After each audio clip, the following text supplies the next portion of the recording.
This is Bert Miller back with the MRINetwork. We have on this episode someone I'm extremely excited to talk to for so many reasons. One, relative to business and crisis leadership and management, and also just a great special interest story. A good friend of mine, Scotty Petersen, out of PointOne Recruiting Solutions out of Racine, Wisconsin, up near Lambeau and Milwaukee and all that, right, Scotty? That's right, Bert. Thanks for having me today. I'm excited to talk to you. Absolutely. I'm going to have to read something because I'm going to give you a little bit of context and background on Scotty. So, Scotty, just to set the stage here, he has been the MRI Person of the Year winner. He has been the MRI Lifetime Achievement Award winner. He was a Regional Rookie of the Year how many years ago were you a rookie? Oh, my gosh. That's like almost 20. 20 years 15, ago. 18 years? 18 years ago. Yeah. He's also been a top 10 office in the MRI system for the last 15 plus years, $44 million of revenue generated just in the 9 years that he has actually owned the office. Business recognition multiple times in Milwaukee, and of course, just an incredible participant in the MRINetwork Charitable Foundation. More importantly, a sergeant and leader in the Army, Joint Service Commendation winner, NSA, top secret clearance at 21 years old. So he's just an underachiever. That's what we have here with Scotty Petersen. So we can learn something from this guy today, and I'm just happy to have you on here, Scotty. Again, thanks for having me, Bert. I'm excited to talk about whatever you want to talk about, and interesting times that we're in right now, right? Right. Yeah, absolutely. There are interesting times that we're living through, and I think when you take a look at our individual offices and how we're dealing with them, with this, it takes unique leadership through crisis like this. Before we jump into that, can you just give us a little context to your office, just so that when you're you're describing your office, and we come back to you on some of your leadership pieces, kind of give a visual of how your digs are set up, how many digs you have, or your main dig, if you will, how many people in your organization? Yeah. So right now, PointOne has we have 25 people in the organization. We have 20 people that are in what we would call revenue-producing roles, right? Selling, recruiting, fulfilling roles, client development, things like that. We're in three main digs or verticals: manufacturing, construction, and banking.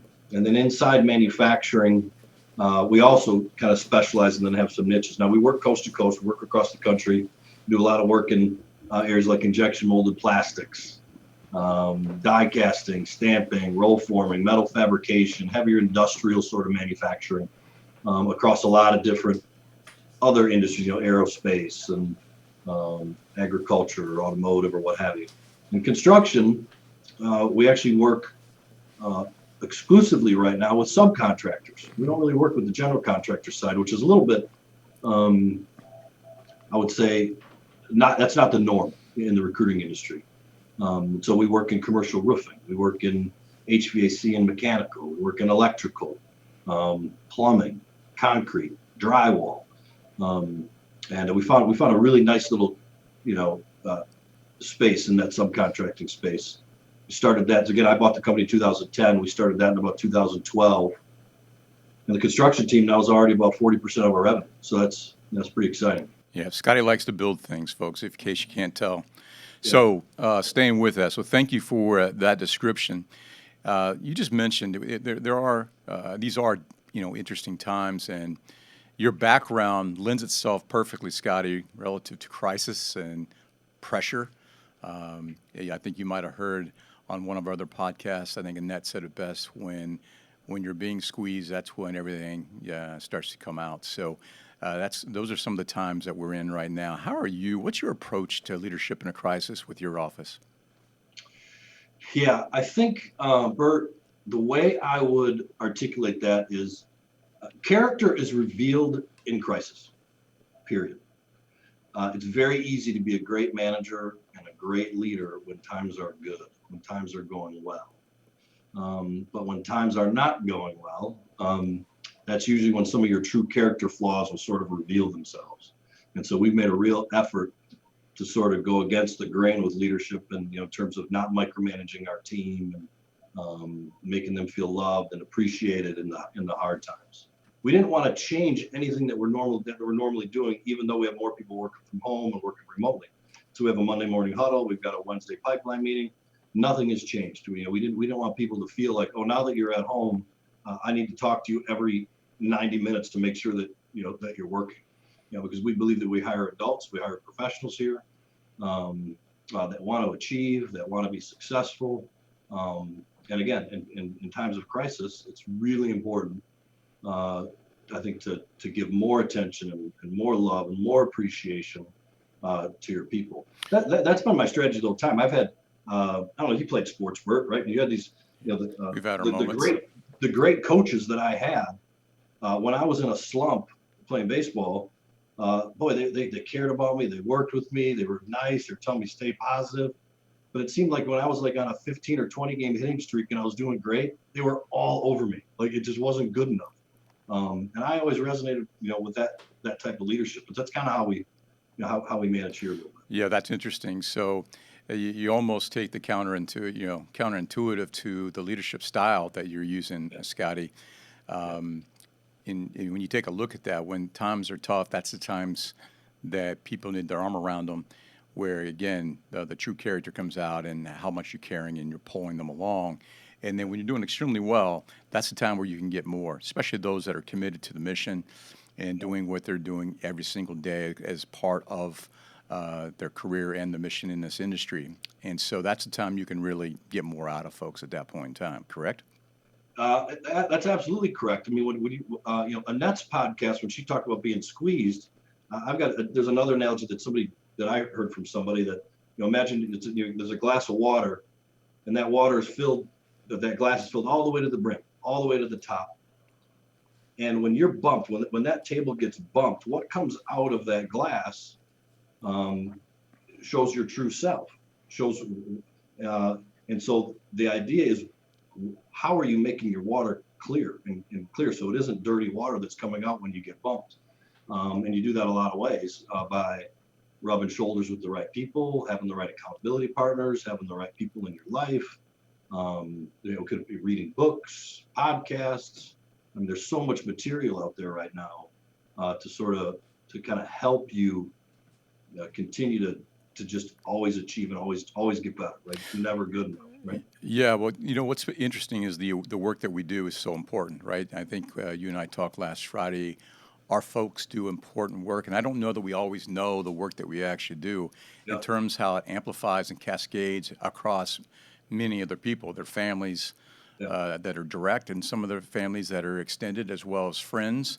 And then you multiply that by the number of people in your organization, by their families, and it continues to cascade, and then they touch clients and the talent that they deal with, and it can cascades even more from there. That is the level of important work that we do. One of the stories I heard relative that came out of your office once is the time that you had early on after you bought the company, purchased the organization, and you had, 15, 16 people in your organization at the time. You had a picnic at your house, right? And so walk me through that particular day. Yeah, this is a good one. So I buy the company in 2010, and it was like January, so it was that summer, and I decide, hey, let's have a picnic at the house and a little bonfire, and had it all set up. And I was in the kitchen with the chef and caterer, and talking about getting everything ready, and people were showing up in the backyard. And I invited everybody. I invited, people that work for me, their spouses, their, kids, their grandkids, anybody that wanted to come. I live on a little lake, so there's a little beach, and thought it would be great. I walk out on the deck, and I look out, and there's like 75 or 80 people there. And Bert, I swear to you, I thought I was going to vomit. Because my first thought that went through me was the pit of my stomach. It just fell. Right. And the thought, it was fear. It literally was fear. Oh my gosh, don't screw this up. This is bigger than at the time, 12 or 13, 14 people that worked for me. Yeah, that's pretty amazing. And Bert, I never wanted that feeling to go away. So when you come into my office now and you go into the lobby, you'll see everybody's family picture in a little picture case. A lot of people think that, oh, well, that's really nice that you do that. But that way, when I walk in every day, I still get that same feeling like, don't screw this up. This is Right. bigger than the 25 people that maybe now are spouses and kids, people buying homes and college funds, and people that want to retire, and grandparents, and that most of the people that work here are the breadwinners in their family. Well, Right. And so, we have a saying here, Scotty, at MRI and even at Protus Global. It's a head nod to Bezos, but we talk about at the end of the day, it's day one. Act like every single day is day one. So I love what you're saying, and how this translates to our clients and candidates and our people, of course, and some of the teaching and education there. If you think about that, if every day is day one, you have that feeling in your stomach, you're anxious and excited all at the same time. I love that you're carrying that with you to this day. That's outstanding. One more question I want to ask you around this topic, and that is cows and buffalo. Walk me through that, cows and buffalo. yeah, Odd question, right, for this interview? Odd question, but it is an odd one. And yeah, so in my time of trying to fill my glass and my cup, and so when I got bumped that I would, dirty water wouldn't come out, I'd be a good leader. I saw a YouTube video. I think if you just type in cows and buffaloes, it may come up. And it's what's the difference between a cow and a buffalo, and specifically in a storm. When a storm comes, what's the difference? And what you'll find is a cow will run. It'll just run from the storm, right? Storm's coming, cow's heading in the other direction. But a buffalo waits till the storm gets really close, and then it runs right into it, head on, right into it, barrels right into it. So what's the moral of the story? Is that right? We've got this crazy pandemic that just came over us, right? Downturn in the economy, and we have a choice to make. We can either sort of put our head in the sand, or we could run away from it, pretend it's not there, try to avoid it, or we can be like a buffalo and just run right through it. And the buffalo ends up getting through the storm a lot faster than the cow, because the cow's running with the storm, buffalo's running right into it. Well, when I think of Scotty Petersen, you definitely run into things when it doesn't matter what it is, you'll run right smack into it and just make it happen. So that's what I love about you. As you think about your time with PointOne Recruiting Solutions, and then your relationship with MRI, and walk me through a little bit about your time with MRI, what you're looking to glean, and your learnings to date. And not only that, but as you look at your organization today versus your organization 24, 30 months from now, where does that relationship work for you? And how's that going to apply? How are you going to overlay that template to your leadership and to your folks to where you guys are headed? Yeah, Bert, I think top of mind, what I'm really excited about is the new sort of feel to sort of the training and development program that we've got. That's exciting. The new regional approach, where we've got sort of one contact that we get to know, and they get to know us, and they know our team, and maybe some of the tweaks that we've got in the systems, that maybe we do things a little bit differently. I'm really excited about the training and development changes in the future. So I see our team tapping into those resources significantly more than we used to. I'm obviously also very excited about this approach to marketing and branding and media. I think that's obviously going to be very, very powerful. At the core of all of that, if I rewind all the way back to my beginnings with MRI, starting as an AE, as a recruiter, what remains constant is the camaraderie, the friendship, the family feeling that's a part of that. I mean, some of my closest and most dearest friends are people that I met because of MRI. With conventions and pace setters, and Bert, that's hard to put a price on. It really is. And That's really valuable to me. That is powerful, and the uniqueness of the abundance mentality. We compete in some ways with each other, and yet we're willing to give everything we do to each other. So that's great. I don't know if you saw today in the news the cloud services piece. I want to go back to your comment where we're headed in terms of the media forward platform and where technology is coming into play. I don't know if you saw the piece today in cloud services and Amazon and others looking for hiring recruiters over the next 12 months to leverage in the cloud services due to the fact that, I think we've been saying this on our podcast for a while, wherever our industry was headed that was already organically ordained has just been accelerated by light years and exponentially. And that's why we continue to push from our end the direction that we're going and giving of information. So I don't know if you saw that article. If you did not see that article, you should really pull it up. And I'm sure by the time this thing gets posted, you will have read it. Yeah. But you ought to read that. It's an outstanding article, and it I really will. lends itself to where we're headed. Yeah, I will. I'll absolutely. I've had one of those standard Monday mornings where I thought it was going one direction and went a different one. The other thing, back to your question, Bert. The other thing that, in terms of the future of our organization here at PointOne and how we can tap into, MRI and what you guys can help us provide is we have really sort of done I would say a poor job of jumping into sort of the contract staffing and interim staffing and the flexible work, because that clearly is the wave of the future. And so PointOne, I really have to tap into MRI, right? We're happy to help you there. I mean, we've been talking about the world of work, right? And so the world of work is exactly what you're talking about, Scotty. And that is, 65% of the workforce is perm, 35% are contract interim workers, and that is growing and shrinking on the larger side of the pie and growing on the smaller side of the pie.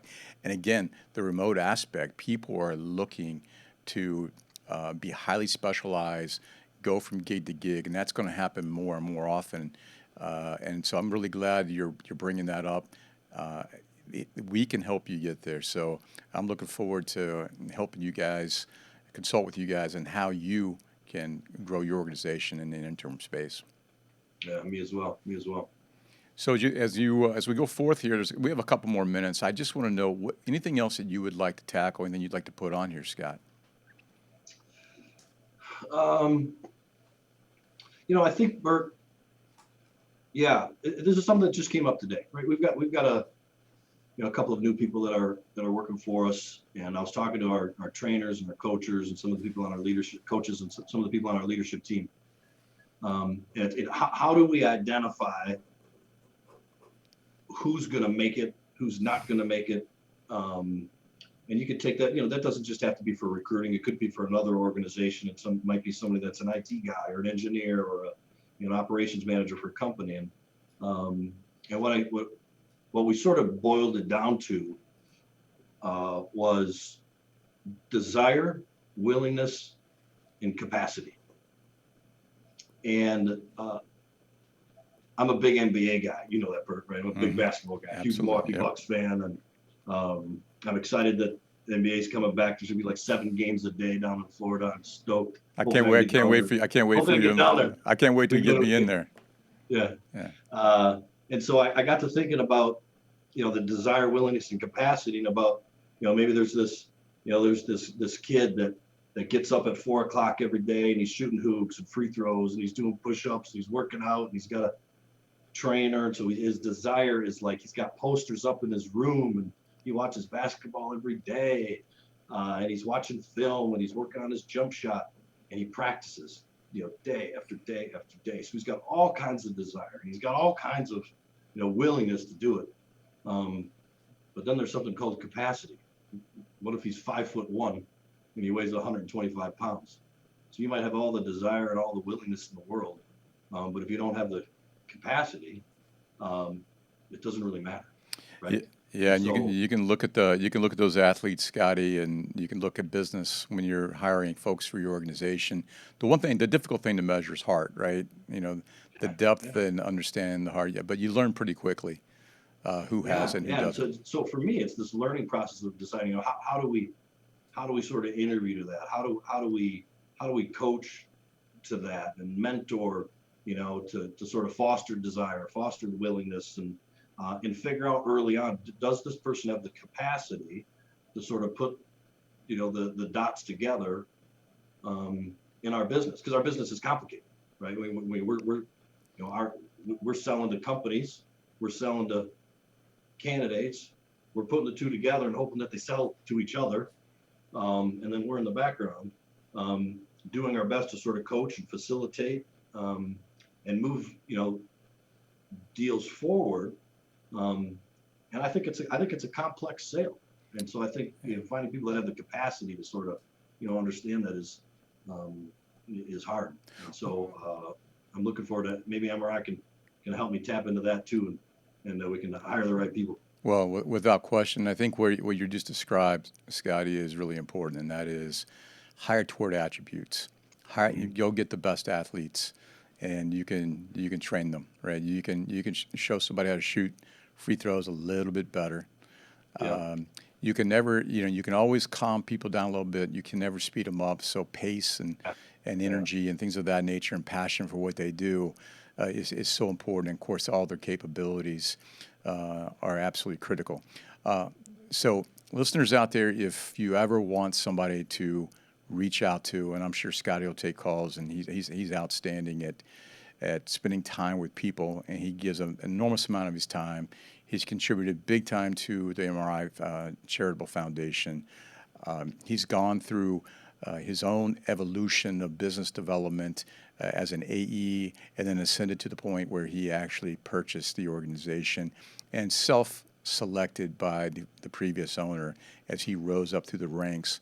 And so I kind of gave you an early description and his background and some of the accomplishments. Reach out to him. He's helpful. And that's the kind of guy you really, really want to follow. And it's no shock to me, Scotty, when I think about your team and what you guys are able to accomplish year after year after year after year. I am not shocked. Thanks, Bert. Yeah, I appreciate it. I appreciate it a ton. I think I do have one more thing if you got time. Do we have a few minutes for me to share one more thing? Give us one more. If you got another one, give us one more. I'd love it. We've been focusing here on like inner work, like inner thought work, like what's going on in our heads. And I guess this is an encouragement to everybody in this pandemic and what's going on in the world. That we need change. But if we're watching the news and we're reading the newspaper, that there's just a lot of negativity all around. And so I saw this on a YouTube. I'd love to be able to give a shout out, but I don't know who I got this from. But imagine your inner thought, the inner thoughts in your mind. It's like a stereo system, and it's got two volumes. One volume is your true self, and the other volume is your false self. And false doesn't mean negativity. It doesn't mean bad things in your head. It could be false confidence. It could be I'm confident. I'm going to get through this. Things are going to be great. It also could be you're not good enough. You're not strong enough. You're not smart enough. And it's really important to understand that oftentimes our brains are going to go to that false self volume gets pretty loud, and it sort of overshadows the true self volume when times are tough. And so I think it's really important to sometimes take a step back and really sort of be mindful of what am I thinking, right? And what's my true self, and putting these positive thoughts in your mind to allow you to be your true self and not let this, the negative self-talk and doubts sort of overtake what you're doing. So, man, that's such a great analogy, Scotty. And I think you think about it. I think the stereo analogy is awesome because you're either so tone deaf, right? Yeah. Or you're so self-limiting at the same time. And so I think that analogy is an outstanding one. That's a great one to end on. I really appreciate you being on the network, and I look forward. We'll do this again, Scotty. We'll come back and do something. Next time we get together, we'll tackle something a little more tactical and get after it. But I really want, at this point in time, this was the right message around somebody who's really accomplished quite a bit, and that's Scotty Petersen. Thanks for being on here. This is Bert Miller, the MRI Network.